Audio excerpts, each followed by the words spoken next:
everyone. Welcome to another episode of Inspire with Keri. Thank you so much for joining me. And I'm so excited to have our guest. She is so accomplished, Attorney Ticora Davis. She is the founder and CEO of the Creators Law Firm. And I'm going to brag on her a little bit. She's on the Forbes Next 1000. Her law firm is the 11th fastest growing law firm in the United States. She's been featured in Black Enterprise, NBC News, VH1, Facebook Community Boost, Google, and much more. And I'm really excited to learn, and for all of us to learn together about her journey and how she got here. And I think it's really going to inspire us. So without further ado, Attorney Ticora Davis, I want to kind of start from the beginning. How did you get into this field? Because if I'm not mistaken, you have a degree in biology. I do. Okay, so how did you can start from as far in the beginning as you want. How did you get into this field? Oh gosh. Okay, so in undergrad, I was pursuing a biology degree because I would ultimately wanted to be an ophthalmologist. So I wanted to be a doctor of laser eye surgery. And so along that journey and path, I just kind of really realized I was not a big fan of science. And, you know, being a doctor, you really need to love that area. Right. And I just kept trying to force myself to do something that ultimately I didn't want to do because I thought this will make my parents proud. And so really in my senior year, I realized like, this is not what I want to do. I'm going to get this degree anyway. Right. But it's ultimately not what I desire. And I was in my plant physiology lab, and I was doing a very big research project on Pyrococcus furiosus, which is an extreme heat thermophile. Ultimately, I was trying to increase the heat tolerance in tomatoes. Got it. Random, okay? And so my lab director, her name was Dr. Wendy Boss, and she kept saying, we need scientists in Washington. And then I started to learn that the women in the lab, they had created plant patents. And I'm like, well, what's a patent? And they're like, oh, this is an invention and we own the rights to it, or the university does. And then I started to understand that, oh, there is an area of law called intellectual property, and specifically patent law. And so I just thought if you wanted to be a lawyer, you had to have like a political science degree. I didn't understand that there's no prerequisite for law school like medical school where you have to take certain amounts of science credits. And so it really began to open up my eyes to something that I didn't even think was a possibility to me. I'd actually always said I wanted to be a lawyer. Even when I was in fourth grade, I saw Johnny Cochran at the O.J. Simpson trial, and I was like, Yeah. Very charismatic. Right. And so I was very shy and timid growing up. So they later apologized, but they were like, I don't think you're strong enough to be a lawyer, you know. You know, it was my dad. He said that to me. And he was saying it because I was so fragile, and literally I would cry if people spoke to me. I would not speak in front of people. I was painfully shy. And he said it, and later he told me, I know I said this to you a really long time ago, and I'm very sorry. That wasn't right for me to say. He apologized, but I think it just kind of took the wind out of my sails. Yeah. So I was like, I don't know if I can do that because my dad, you know, he's made that statement. Yeah. But when I understood like, oh, I can actually still pursue law, and I could pursue this type of law. I don't have to be like a criminal attorney. I could be this intellectual property attorney. I was like, okay, this is great. So I worked on the Hill for Congresswoman Fudge. I previously staffed her on her science and tech committee for a little bit. I was mainly the legal assistant there. And that allowed me to realize I definitely don't want to go into politics, but it really the one. I'm sorry to interrupt you. Over HUD, am I? Yeah, she's over HUD. She's currently over HUD. Yeah, so I was with. It was like 10 years ago, in 2010 to 2011 or 20. Along that. Yes, yeah. And I remember getting into law school, and I was like, you know, Congresswoman, I got into law school, but you know, I could stay here for like another year and work. And she was like, no, you're leaving and you're going to law school. She was like, no, you're leaving. I was like, oh, yes, ma'am. ended up going. And so while I was in law school, I knew the whole time I'm going to be a patent attorney. And I began to take a patent drafting course. And in the patent drafting course, when I really got into it, I was like, oh my gosh, this sucks. This feels like the science lab I was in, So I started to realize maybe this isn't what I want to do. But in that class, there was a Black woman, and she was a trademark attorney, and she came in and she gave a guest lecture, and I believe that she worked for Coca-Cola at the time. And literally when she came in, it changed my life, because I was like, this is exactly what I want to do. Like how she spoke about intellectual property, how passionate she was about it, and how she was speaking about the power of trade. I was like, oh my gosh, this is it. And so from that moment, I was like, I want to be a trademark attorney. I never had gotten the opportunity to take a trademark course outside of that mini course. I kept trying to take the trademark course that was offered at law school, but my schedule never lined up. I could never do it. And then when I graduated, I took the bar. I didn't pass the bar the first time. I failed it by 5 points. And I was so devastated. Oh my goodness. And a week later, I got a job as an intellectual property analyst at a healthcare startup. And they, of course, wanted me to do patent stuff. So oh my goodness. I was back in the patent. But the beautiful thing about that is I ended up working with over 300 inventors. And so they would submit their ideas. I would assess, is this eligible to be patent protected? Right. Is this good from a marketability standpoint? Is it commercially viable?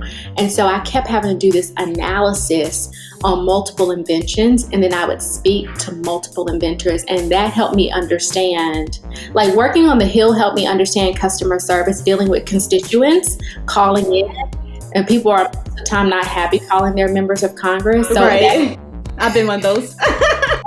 Guilty. Right. So that helps. And then working with the inventors, it helped me understand the heart and the mindset of people who create. And so then I ended up just, I got laid off from that job. So we're like now in December of 2015. Okay. So I was pregnant with our first child. I was like 4 months pregnant, and they're like, we're laying you off. And I'm like, oh my gosh, we had just bought a new house. Oh, perfect timing, right? Yeah, we were like, oh my gosh. And so my husband was like, it's fine. You can just relax and I'll take care of you and you don't have to worry about anything. And I'm like, I'm an independent woman. No, like I job. It really bothered me. Like he's always taken very good care of me, but I really wanted to work. And so I was disobedient and I went out and I interviewed for a job. I got the job at an entertainment law firm. This was like in February of 2016. So I'm like 6 months pregnant at the time, I think. And it was the job from HELL. It was really, really bad. Oh, I don't know if you've ever had a bad boss. No, actually. That's a blessing. Yeah, it was a really bad work environment in terms of like how he spoke to me, how he yelled at me, he would cuss at me. No. He would say, I don't know what you learned in school. He would talk to me like that. And I'm like, dude, we went to the same law school. Like, you just graduated years ahead of me. So it was just this toxic work environment. And I knew, I was like, you know what? I'm here for a purpose. I'm here to learn how to practice trademark law. I'm just going to learn as much as I can from this guy. And I don't care what he says to me. I'm not going to allow it to affect me or my baby, Right. But that was my plan. But he literally taught me nothing about trademarks. So he treated me basically like a legal secretary. Oh. So I would answer phones. I would put files together. He would say, how can I run my office more efficiently? And then I would go and I would say, hey, you can do this. This could be a better system for the firm. And he would say, I don't want to do it that way. And I'm like, or he would tell me to go research something else. And I said, here's some solutions. And he would shut down all of my solutions. I literally didn't understand. I was like, God, why am I here? Because he's being mean to me. I still have not gained any skills in terms of trademark law. I don't know what's happening, but and then I had my son, went on maternity leave, had my son. And when my son was 10 days old, the guy called me. Now, keep in mind, before I say this, I was broke. Yeah, okay. That's good enough, yeah. Just had a baby. And, I kind of was desperate. Kind of felt like this was my only choice. And so he calls me and I'm like, hey, I can get back to work in like maybe 4 or 6 weeks, And he's like, yeah, I thought about it. I no longer think you're fit for the success of this firm. I think you need to focus on healing your body and get over your pregnancy brain. So your services will no longer be needed. What? Yeah. And so people are like, why didn't you sue him? I was like, I have no money to sue nobody. And it's my word against his. Like, I know what it's like to litigate. And so I then, still knowing that I wanted to serve entrepreneurs and creatives, still feeling like I haven't had real experience, I then started to do like contract legal work. It's called document review. It's like purgatory for lawyers, You go there, you read emails and you respond to them. So I did that for several months, applied for over 100 jobs, didn't get anybody to interview me. And I'm just kind of sitting here like, God, I remember asking in October of 2016, I was like, you're not opening any doors for me. You have literally not allowed anybody to interview me. And I know you. I'm a woman of faith. I know you can open doors for me. And I said, you trying to tell me I'm supposed to start my own law firm? Because literally I was like, there's nothing else that makes sense. Right. And when I dared to ask the question, that's when I got this peace that passed all understanding. I knew what that meant. I knew what that meant when I got that. And I said, oh my God, that's not what I want to do. I don't want to do this. I want to just I never wanted to be an entrepreneur. I didn't have a tangible example of that. There was nobody I could speak with about entrepreneurship. Yeah. I saw people who worked and they worked at the same company for a really long time and they had a good job and that was it. That was my goal. And, but I said, fine. When I got the piece, I said, fine. And I'm driving my baby to a doctor's office and I'm just speaking out loud to God. And I know people are like, is she okay? And I said, fine. I said, but I'm not calling it the law office of Ticora Davis. So one lesson that I did get from the job that I got was he would always say, you have to brand yourself. You can't just call yourself by your name. You need to be known as some type of attorney for marketing, right? And I'm like, oh. So I knew, I was like, I'm not calling it the law office of Ticora Davis because I don't want people to say, what kind of law do you practice? Who do you serve all the time? And I said, God, what am I going to call myself? And I heard his voice and he said, you're my lawyer, the creator's lawyer. Ah, I love that. So, people are like, oh, you're a lawyer for creatives. I'm like, no, my name is a double entendre. It has a double meaning. I'm God's lawyer, and this is God's law firm, and I happen to also serve people who are creative. So that from a trademark perspective, God was pretty strategic because it actually helped mark. So that's really, I just stepped out on faith. Again, did not have any experience. Began to teach myself trademark law. I volunteered. I got like 2 pro bono clients and I filed their trademarks for them. I read the entire application, which is a lot to read. And I just was like, you know what, God, I think you're just going to reward me for just stepping out on faith. And what ended up happening was I launched the firm. And a week after I launched the firm, I got a phone call from VH1. And they said, hey, we need an attorney to be on the show called Black Ink Crew. And we need someone to counsel someone on. And so, it went from that to other things just opening up to me just because I happen to say, you know what, I don't have it all together. Right. But I'm just going to step out on faith, and I'm going to trust and believe that God is going to meet my need as I go along. And that's exactly what happened. So I ended up getting into this area of law. It's not like this strict, it's just this path that winded and had hills and valleys. But ultimately, I knew in my heart what I wanted, and I went after it. And along the way, I just had various people and programs and opportunities open up to me because I was on the path to my purpose. I love that. And actually, it's this perfect segue because I wanted to ask you about something I read in your book. Oh, gosh. Planted to Produce. I'm always honored when people are like, I read your book. I'm like, yes. Oh my God. My husband, he was like, Kerington, I think you like this book. And at first I was like, okay, yeah. But when I started reading, I was like, oh, this is really, really good. And I love how vulnerable you are in it, and how transparent you are about some of the struggles and even the insecurities you had. But do you mind if I read a section from page 34? You said you were at church, and I guess a little background. You were supposed to open a law firm. Your plan was open in August of 2017. But you opened it in January of January of 2017. Yeah. And one of the reasons you pushed it up is you got a prophetic word at church, and the apostle, he said, "Do you mind if I read it?" Yep. Okay. Ticora, God says to make haste. Open your law firm as fast as you can. God will send you clients from all over the country and all over the world. The time is now for you to move. You will not fail. And what I loved, that really kind of stuck out to me, because he said to make haste. And I think it's interesting when God tells you to do something, I think as humans, it's so easy to convince ourselves like, okay, I'll obey, but you kind of obey some of it. Yeah. Or you kind of, you procrastinate, which you talk a lot about in this book, which I love that you talk about procrastination.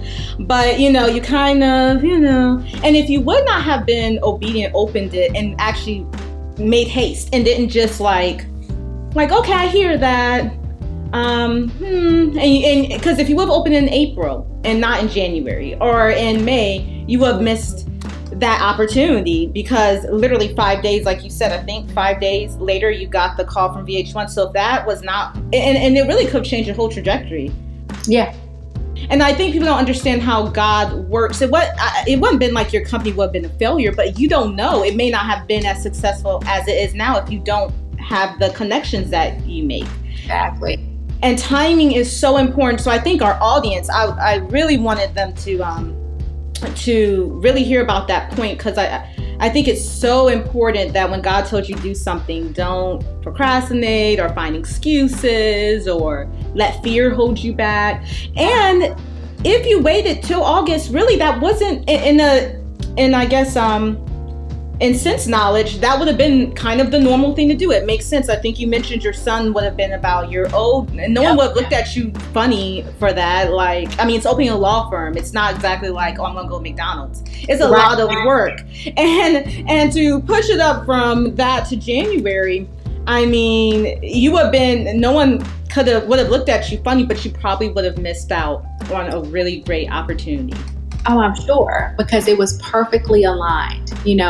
And what's interesting about that is, I'm happy you brought that up, is you're right. I really was like, you know what, God, I hear you. I'm going to be obedient. I will open the law firm. I'm going to plan to open it in August of next year. And here's why I said that. I said, I'm going to prepare. I'm going to study trademark law, because I felt like I needed to study and really build up this confidence in myself so I could be worthy to serve. Right? God knew, I think if I would have kept doing that, it probably prolonged it. Maybe I'll do it 2 years from now, right? And the timeline would have kept getting moved back. So literally, God had to just interrupt my plan, my pastor, and I'm just like, that was the first time someone had prophesied to me. Okay. I hadn't prophesied to before, and that was really a new concept for me. But literally, I felt God, and I felt the urgency and the weight, and I literally spent December getting my LLC paperwork together, calling the bar. These were things that I just wasn't prepared for. And I launched, and I just was like, you know what? I have an extra couple $100. My husband, I built my own website. I got a subscription to Photoshop. Why? I don't know. Why I got Photoshop? My onboarding, right? And so that was really, and I put together my logo in Photoshop, right? And so I posted that, and literally my former trial team coach, Stephen Corby, is a really great family law attorney in Charlotte. And he said, "Hey, Ticora, I just gave your number to a producer at VH1. And I'm like, "What?" He was like, "I went to high school with someone who's a producer." And he reached out to me and he asked me, "Do I know somebody?" And he was like, "I just saw you open your law firm. And I knew you'd be great for this opportunity." He said, "I know that you and the guy you used to work for, you both practice this type of law." He was like, "But I don't like him." Sorry, Stephen. He said, "I don't like him, so I ain't giving him this opportunity." I was like, "Oh, great." And so that's how it happened. It was, you know what, I remember just posting my logo, being like, "Oh my gosh, I'm just posting this. I'm putting it out here." I created a press release, and it was just being obedient. Like, many of us know that we are supposed to do something that is far beyond the scope of where we are right now, and we don't exactly know how it's going to happen. Like, there's no way that you can say all of these things are going to align that's going to allow me to birth this dream. But you just have to start taking the acts of faith and the steps of faith, because faith is an action thing, like working faith. It's not enough to just think it and believe it. I believe you have to put movement in your faith. And so that's what I had to do. And I was incredibly scared, incredibly insecure. And now sitting here 5.5 years later, and I'm like, I filed, by the grace of God, over 1,000 trademarks. I have a 98.5% success rate. The people that went to the law schools that I was denied and rejected from, that I could not get into, they come to me now and they ask me for advice. So it's an humbling thing for me to think, and God had to do it that way, where he was like, people are going to know when they hear your story that it was nothing but God. I really can't take credit. I have worked very hard, no doubt, but God has really orchestrated, and he has found favor with me by opening up amazing opportunities for me, and for me to just apply and bring my whole self to the table. I couldn't bring ego to the table like other lawyers, where I say, "Oh, I went to Harvard," or "I went to Yale," right? I couldn't share that, because the name of my school didn't carry that weight, right? The same weight in society. I couldn't carry, well, I've worked at a law firm for X amount of years and I have all this experience with trademarks. I couldn't do that. And so my mentor at the time, her name was Courtney Rhodes, I said, "Courtney, I know I need to do it, but I just don't know if, are people gonna trust me? I don't know." And she said, "Ticora," she said, are you going to take people's money and not do the work?" I was like, "No, of course not. I'd never do that. I'm always going to do the work." She was like, "Are you going to be honest if you make a mistake?" I'm like, "Yeah, I'm going to be honest if I make a mistake." She was like, "That's what people care about. People care, are you going to work and operate in integrity, and are you going to do the best that you can do for them and be honest? If you do that, you'll be fine." And I was like, okay. There are so many ways, so many times that we can just entertain excuses that other people are not even thinking about. Nobody's asking me what law school I went to. Nobody's asked me some of these things that I was so worried about. That was my own ego. I love that. I think there's something to be said about not having it all together. Because I think with so many things in life, if you wait till everything's perfect, you won't ever do it, right? Like, you'll always just kind of procrastinate. Something will always come up. And so I love that if you think about it, it really is kind of remarkable that you really didn't have the experience, and you made a law firm like that. You found a law firm. Most people would think that's like almost like, wow, that's ridiculous. You should work for so many years in this way. And I love that your story really brings the glory to God, because oftentimes the Lord can do stuff with people who aren't necessarily qualified in that sense. He qualified. Mm-hmm. Yes. And I think there's something to be said about that, about not having everything perfect and not having, not having maybe all the credentials, but like what you said, you work hard, you have the integrity, and you knew God called you to do it. So you knew he gave you the grace to do it, the talent to do it. And you set out and you did it. And wow, it's really amazing that in 5 years, because my daughter, she'll be 5 later this month. So 5 years just feels like that. Right. I look at my son who's 6. And so he was, the law firm launched when he was 6.5 or 7 months. And so as he grows and he goes through these different changes, yeah, it's funny because I look at my business and we can be so hard on ourselves. Yeah. And sometimes your business is a toddler, right? You look at the business like you should know. The business should be able to bring in leads how it needs to bring in. The business should be able to generate revenue. And it's like, would you really look at your 5 or 6 year old and be like, you should know how to do biochemistry, Right. No, that's just a terrible measure to measure someone by. And so I have to sometimes be gracious with myself because 5 years is not a very long time of being in business. Now, it's longer than many people because most businesses, I think they fail within the first 3 years. Right? So after you get over that 3-year hump, that's something to be said, right? But still, there's so much more to learn and to leverage along the way. Yeah. I have a question. Because I want to know, in your field, oftentimes I think when we think of a lawyer, the first image that pops to our mind, unfortunately, is a white male or a male in general. Do you find being a Black woman, and not just a Black woman, but you're a Black woman to me that has a youthfulness to you, and an attractiveness to you? And I think, do you ever find that people don't take you seriously sometimes? Like they think, oh, okay. Yeah. Mm-hmm.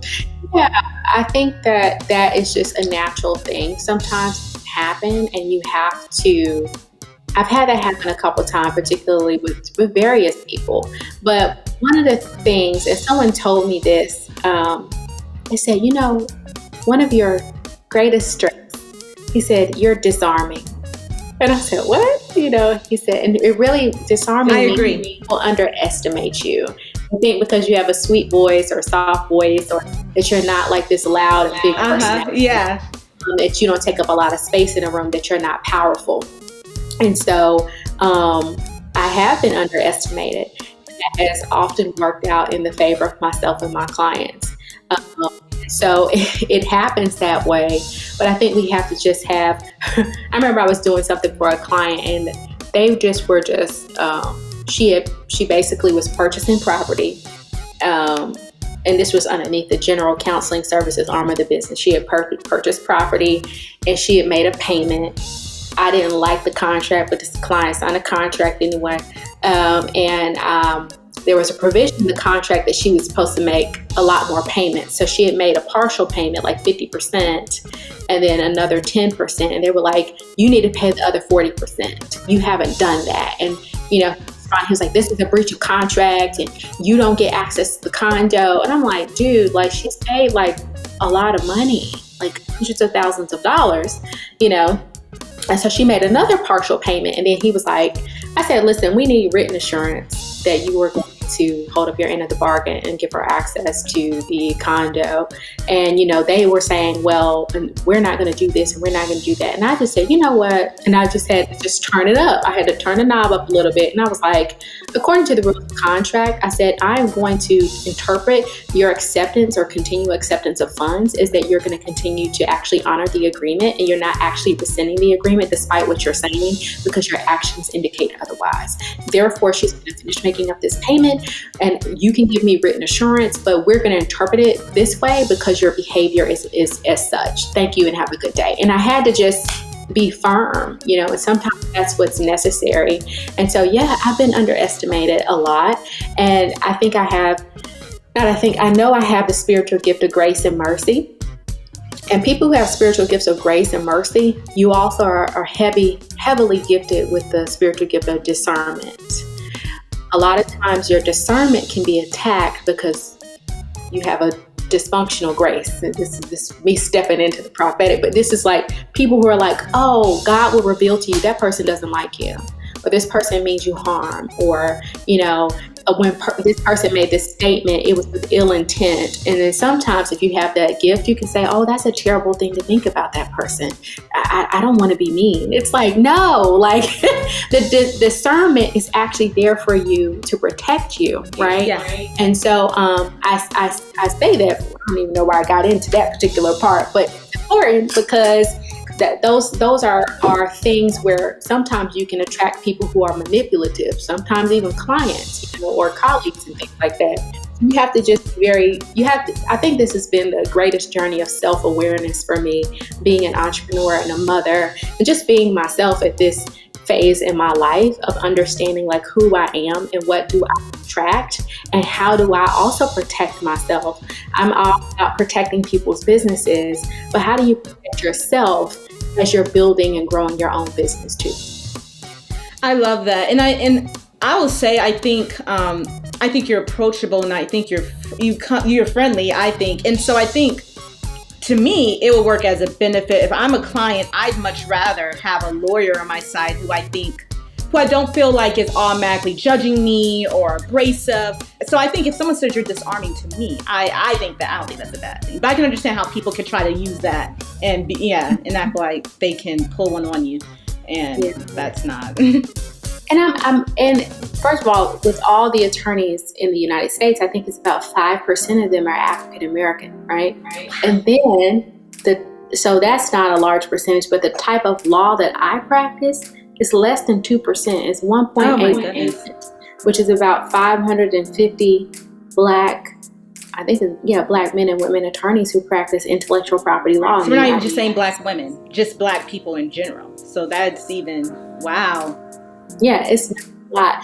But then I am serving the fastest growing population of entrepreneurs, and so many black women who are launching businesses and creating things, whether it be podcasts, which is a booming industry, or it could be coaching or something in finance, restaurateurs, right? There are multiple black women and black folks just in general who are launching businesses at scale, and traditionally you have not always had access to intellectual property and business attorneys who also look like you. And so I try to take a culturally relevant and culturally competent approach to legal representation because that matters. And I'm doing something that is very unique because many of the trademarks, the United States Patent and Trademark Office, whether people want to admit or not, is an inherently racist system. It's just systemically racist. Because black folks couldn't even own intellectual property or file that intellectual property in the early 1900s. When enslaved Africans were freed, the last thing that the slave owners took from them was the rights to their intellectual property and their patent. So we have this system where some of my clients, their trademarks have had the word black in them because it may indicate maybe black love or black this or black that. And the trademark office has tried to refuse registration altogether. It's too descriptive. So if your trademark is descriptive, they can say it can be refused. But I think blackness is not just a people, it's a race, it's a culture. Right. Right. And so there are certain nuances. And so when they try to refuse some of my clients' trademarks, I have to actually educate practitioners and say, you haven't put yourself in the shoes of the people that are the core audience. These folks are not going to be confused because as a part of their culture, they understand certain things. There's a cultural context when they experience a trademark. And I had to explain that. Like I had a trademark called the photo cookout for a client, Dr. Tamaya Colvin. And they were saying, we want to refuse this trademark registration. She can register on a less powerful registry, which is the supplemental, because the photo cookout sounds like a fine dining experience for photographers. So I literally had to tell them that the cookout is not a real place. Yeah. It's a colloquialism. A cookout is a colloquialism in the African American community where it is a safe place to congregate to discuss various things. And if we feel safe with you, we may or may not invite you to the cookout, right? It is not literally a fine dining experience for photographers. So I had to explain that to them, right? But if you don't have a culturally relevant application, if you're a legal practitioner and you can't use that insight to be able to provide that level of support to your client, you are doing a disservice to the client by not advocating for them zealously and holistically. And so then you have coupled that with the fact that you have less than 2% of attorneys that practice this type of law. So not everybody even is applying it in that particular way. And so I realized, I was like, I provide culturally relevant legal representation, and culturally relevancy has been applied in pedagogy and education and things of that nature. But I said, let me take that and put it towards my legal representation to make sure I really understand and I can fully advocate for my clients. I did the same type of argument for another client that I won an argument for in Living Curls.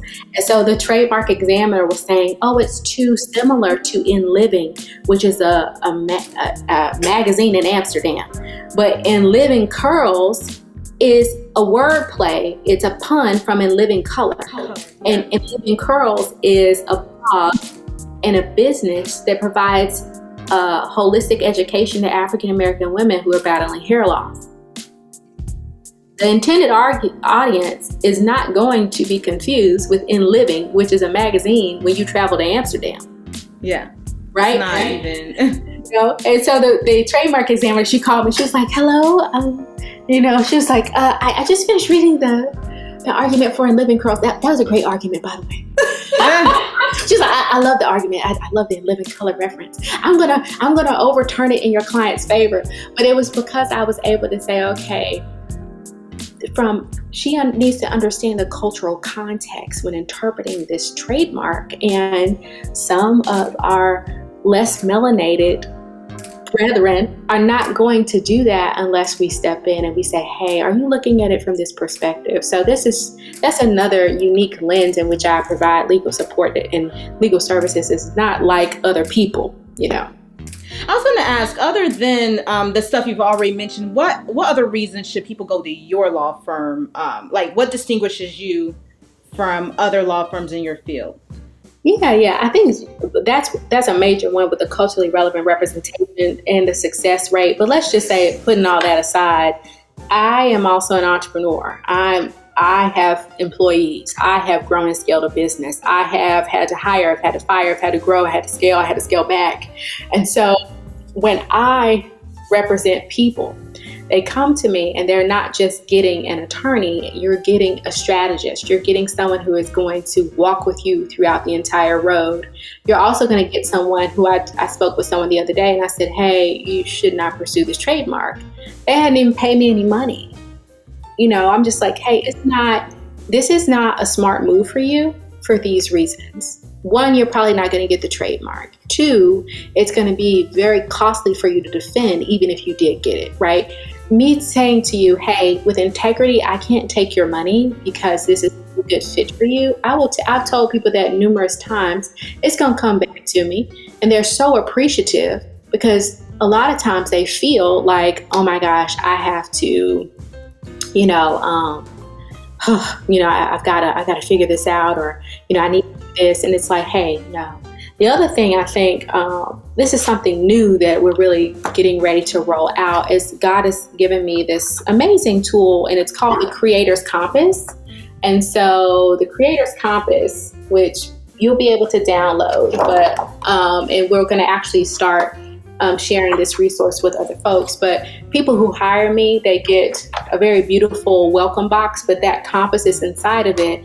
And the compass is a navigational tool that every entrepreneur can use, whether they're at $0 in revenue or they've scaled all the way to 1 million. And literally, you can find where you are on this compass in terms of revenue. And I tell you exactly what legal steps that you need to take to protect your business. I believe that your legal doesn't have to be complicated. And so we endeavor to uncomplicate the complex because leadership is challenging and we just need to make it easy. And so I speak with you and I say, okay, hey, you might say, Ticora, I made $50,000 in revenue.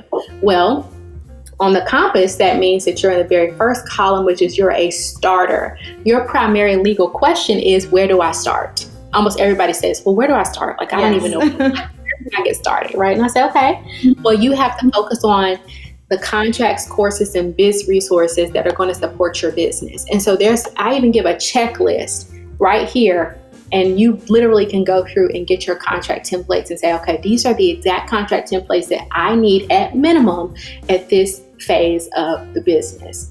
And I also talk about, the mental issues, or not mental issues, but like your money questions. Your primary money questions, if you haven't made six figures, is how do I make my first six figures, right? And what to focus on. That means you have to focus on a couple of different things to get ready for that. There's some mental hurdles that you have to go through at that phase, but I'm endeavoring to not just address one singular problem with it, which is, registering your trademarks, even though that's my flagship offer. We have these resources and tangible tools that we are developing and we're getting ready to roll out over the next couple of months.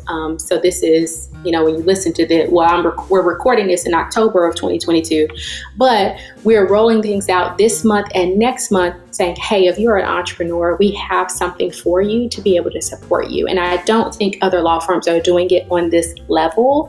And I think, I just know what I'm doing, and I'm called to serve the whole entrepreneur and really make sure that you understand what's happening, because it's so much bigger than a trademark, even though that's pretty darn big.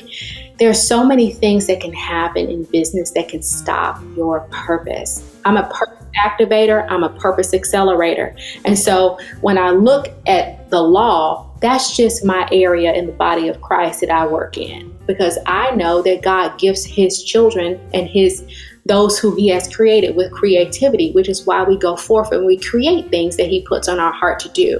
But what can stop our creativity is legal targets that are on our business's back. I'm able to help remove legal targets from your brand's back, and you feel that you have the legal protection that you need to create with freedom. You will move forward and you will impact the lives, or it's much more likely that you will, because you have these things in place. And I'm hitting it on every revenue level. So you might say, okay, I'm making between 100 and 300,000, but there's a certain level of legal steps that you need to take when you're there. When you're from 500 to 700,000, you need to make sure there's a different type of legal protection you need to have in place. But it's difficult to figure out exactly what that is and what it looks like if you don't have a guide. And that's what the compass does. The compass is a navigational tool that helps guide you through the legal and mental challenges on your road to protecting your business and trademarking your legacy. So I'm very different from other people because of that too. I would love something like that, because I'm not, into legalese. I don't really know all of the terms and all. And so for me, I would love something, because you almost will feel like someone's holding your hand and guiding you through it. Oh, I think that's brilliant. I want to know, what are some misconceptions people have about trademark and patenting? What do they call that? Poor man's trademark? Patent or poor man's trademark. So yeah, there's a lot of misconceptions. So one of them is that you can, get a level of legal protection if you mail your idea to yourself, right? And so, or you mail your invention idea to yourself. And that's really, in terms of whether people believe it or not, there's actually never been any type of legal support to that theory. There's never been anything where in history but that's actually been honored, despite rappers from the 80s saying that they mail their tapes to themselves. I've heard, and in all fairness, she's not the only one. I've heard that for years. So many celebrities say it.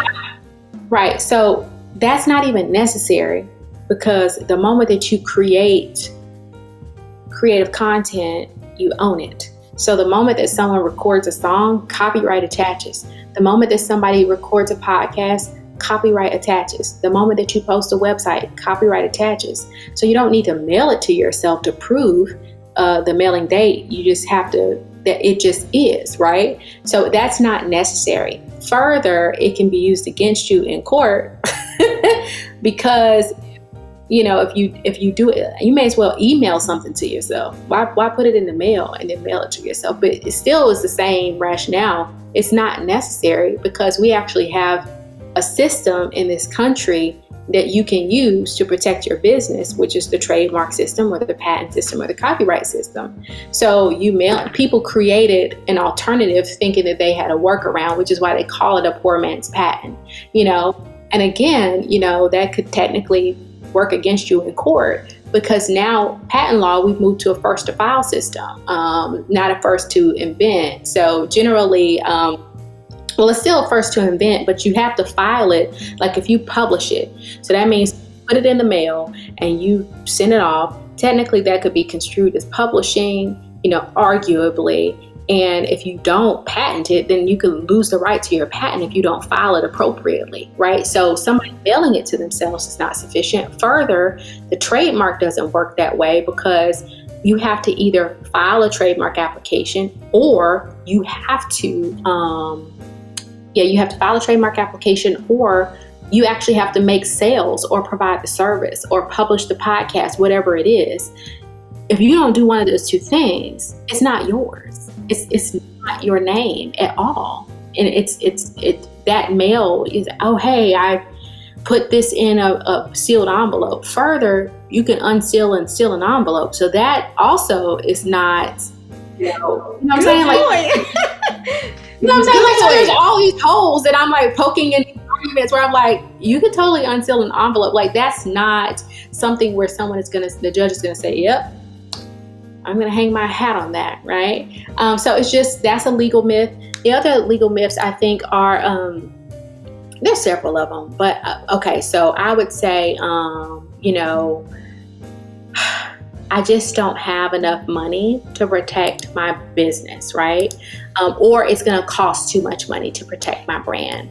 Like I was interviewed by Forbes and I spoke about this in an article, and you can get trademark services for free if you qualify, meaning you aren't making enough money or you are indigent, right? And that means that you can get a legal clinic, a law school clinic, where law students will work on your trademark application for you. And actually, those trademark applications are expedited. They're going to be looked at in like maybe 30 days. Why? Because the law students hear back. They want their grades, right? So that is an agreement that the clinics have with those law schools to expedite those trademark applications much faster because the students are actually doing it under the supervision of attorney, right? So you can do that. You can go the pro bono route and reach out to your state bar because some attorneys will volunteer their time. So when people say, it's going to cost way too much, why don't you look at those particular options first and foremost? Second, it costs a whole lot more to have to rebrand than to file a trademark application. I had a client and they were sued for trademark infringement or got a cease and desist. They had to stop and pause business operations for 30 days. Oh, no. They had to rebrand. They had to rewrap their trucks because they were doing they actually installed my hutch back here. So they did that work back there, but they had to do a whole bunch of stuff, right? And they had to order new business cards. They had to turn over their domain name to the other company. So all the traffic that they want to their business now goes to the other company. So you're starting to compute, like, how much does this cost in my head? So immediately they ended up having to pay $25,000 to rebrand very quickly, right? And it was rushed. Not to mention that they couldn't take on any other clients for that time because it was infringement. So people say it costs too much to protect my brand. It costs a whole lot more to have to rebrand at the height, right? And there's alternatives for you if you feel that you cannot afford to make the investment. I think another myth is that you having a registered trademark will immediately stop copycats. That's just not true. The trademark is the way that you declare a legal ownership over the business, right? Or the product name, program name, right? But it's your duty as the owner of the trademark to stop other people. So if somebody else is using it, you need to do what you can to get that stuff pulled down, whether it be, hey, I'm going to pull down their Instagram names or their social media handles or this or that, right? The other thing is it's too complicated to, it's too early. That's the other one. It's too early to invest in protecting your brand, right? So people say, well, I'm just trying to see how this goes. Okay, I had a client and she finally got her products in Target and she was so excited, because that's like when you have a product-based business and you get it on or shelves, people are like, that's finally what I wanted. She gets there, she's making these sales, then her trademark is challenged. She gets a cease and desist from another company and they're like, we want you to pull all of your products off the shelves. We want you to completely and totally rebrand. Now she's spending time, energy, and effort fighting them. If she trademarked her business, if she would have trademarked her business in the first 3 years, she had a registration. And you might say, well, Ticora, how do you know that? The company didn't start to challenge all these trademarks until the year prior. So if she would have moved faster and earlier, she would have been in a much better position, right? They're starting to try, because some companies, what happened was the previous company was acquired by a much larger company. So when you have a much larger company, they know the value of their intellectual property. They go after and they protect it with a vengeance. That's why they're trying to cancel all these trademarks that are similar to theirs. The names aren't even identical, they're similar, right? And I think the final myth is that you can't have the same business name as someone else. That's just not true. You can, as long as the products or services you're offering are really marketed to a different class of consumers, or they're offered in a different industry. So for example, we have Pandora Music, Pandora Jewelry, Dove Chocolate, Dove Soap. Yeah. Delta Airlines, Delta Faucets, right? And so those are what I like to call brand twins. So just because you do see another business out there with the same name as you, that doesn't mean that you stop there. You dig a little deeper and you kind of say, okay, are the type of products and services I'm offering any way similar to theirs? And if so, what do I do about it? I love that. Well, my last question for anyone out there who's kind of like you in the sense that they had a lot of obstacles, people who doubted them. They know they're called to do something, but maybe they're battling insecurities or thoughts, seeds that were planted like, maybe you shouldn't do that, because I should backtrack a little bit. In your book, you talk about how, I hope I get this story right, you were, with your grades, you weren't doing so well, I believe, in, what was it? Not law school, but in... Undergrad. Yes. And so the man who was supposed to help you with your admissions into law school was kind of discouraging you. So, that's tough if you have, because it's already hard enough sometimes just dealing with whatever insecurities you do have. But then when other people are doubting you, that can be tough. And some people just kind of naturally have a brush it off. But for other people, and I think for most people, we can be filled with faith and all of that, but sometimes, we're human. We have moments where we battle that sometimes of, am I good enough? Will this person, will they really trust me with this? What could you say, I should say, to someone like that who's kind of battling that? Yeah. And for context, again, I almost flunked out of undergrad. I was placed on academic warning because my GPA was in such jeopardy. And I was experiencing, really, I was trying to work through some trauma. That's pretty much what happened, right? And so that was the context behind that. And so whenever you're getting out of a pit, there's always going to be some dirt that gets on you. And so I'm climbing out of this pit and I'm finally trying to place my feet on solid ground. And sometimes, if you could imagine like digging out of a hole and trying to grasp onto the side of the hole and climbing up, dirt is going to get in your face. And so I just kind of think of his comments like that. It was just dirt getting in my face and I had to brush it off and ask myself, well, gosh, I just got a little bit of dirt on me. Does that mean that I belong in the pit, or does that mean that I need to continue to climb my way out? Come on, that's right. So ultimately, that was my resolve. Like, despite what he said and the judgments he made against me, he didn't even have all the information and the facts to make a proper judgment. Further, he didn't even have the power to tell me yes.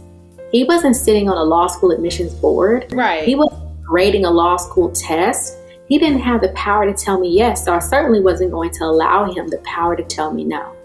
And so as I think about things in life, and if someone is saying, gosh, I'm in a position where I just don't see a way out, I'm trying to get out of this pit, I don't know exactly what's going to happen, and people have all these things to say about me and to me, just know a little bit of dirt is going to get on you as you climb out.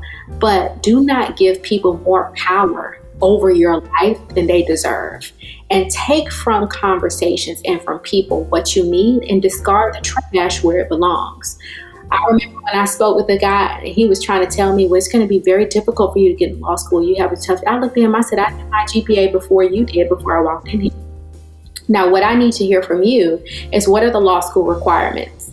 And what do I need to do? And he kind of sat down and he shut up and he turned to his computer and he gave me what I needed.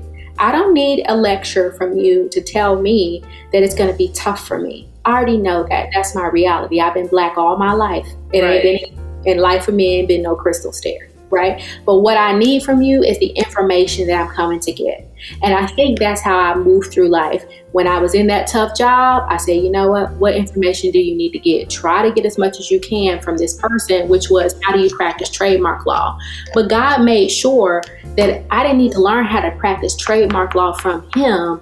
I needed to see how to run a business. That's why I was there. And I began to realize, oh, you need systems. You need to have good customer service. You need to have good, you need to make sure that you can pay people well. I began to see all the things that he was doing wrong. And I wasn't there long, but I was there long enough to know what not to do and what environment I shouldn't create, and to realize that that was the alternative for some women and men in the workplace.